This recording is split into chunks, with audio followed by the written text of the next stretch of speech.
আসসালামু আলাইকুম। ভালো আছেন আপনি? আপনার নির্বাচন কমিশনের কর্মকর্তা। জি, আপনারা এখানে মানববন্ধন করছেন। মানববন্ধন করছি। আপনাদের এটার বিষয়টা কি?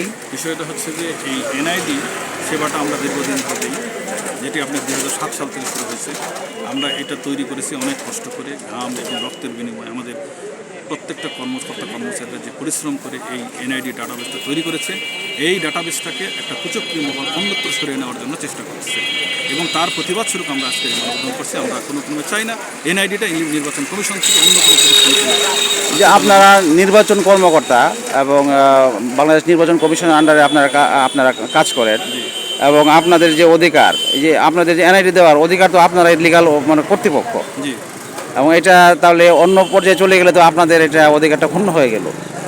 যেমনটি বলেছেন, অধিকার ক্ষুণ্ণ হবে, অধিকারের বিষয় না, জনগণ সেবা থেকে বঞ্চিত হবে এবং একটা জটিলতার সৃষ্টি হবে। আচ্ছা আচ্ছা আচ্ছা আচ্ছা। যেমন জটিলতার সৃষ্টি হবে, আপনারা ভালো করে জানেন যে আমরা ভোটার তালিকা বায়োপ্রোডাক্ট হিসেবে জাতীয় পরিচয়পত্র দিই। আচ্ছা আমরা ভোটার তালিকা করবো, জাতীয় পরিচয়পত্র আর একটা গ্রুপ দিবে, তখন কিন্তু ভোটার তালিকা জাতীয় পরিচয়পত্র মিলবে না, এনআইডি মিলবে না, তখন একটা আইনগত জটিলতা সৃষ্টি হবে, লোকজনের ভোগান্তির সৃষ্টি হবে। এই জন্য আমরা চেয়েছি যে ভোটার তালিকার সাথে সমন্বয় করে অবশ্যই এনআইডিটা আমাদের কাছেই রাখতে হবে এবং এই ডাটাবেসটা আমাদের কাছেই রাখতে হবে। এই ডাটাবেসটা আমরা তৈরি করেছি, যেটা অনেক পরিশ্রমের ফসল। আমরা বারবার বলেছি, যদি কোনো ইন্টারেস্ট গ্রুপ এইটাকে নিতে চায় তাহলে তারা অসৎ উদ্দেশ্যে নিচ্ছে।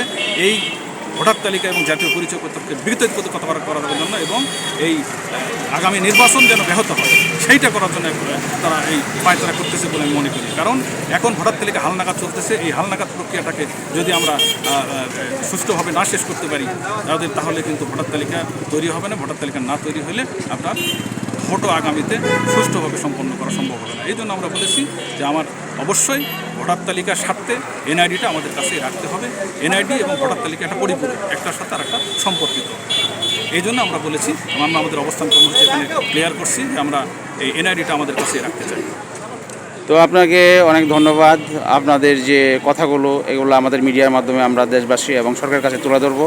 আশা করি তারা সরকার এটা যথাযথ ব্যবস্থা নেবে। ধন্যবাদ। আপনারা আমাদের সর্বোচ্চ শুভাকাঙ্ক্ষী, আমি জানি আপনারা নিজেরাও দেখেছেন আমরা কীভাবে মানুষকে সেবা দিই। আমরা আশা রাখতেছি আপনাদের মাধ্যমে এই বিষয়গুলো সরকার বাহাদুরও জানবে এবং পাশাপাশি জনগণ সচেতন হবে। ধন্যবাদ।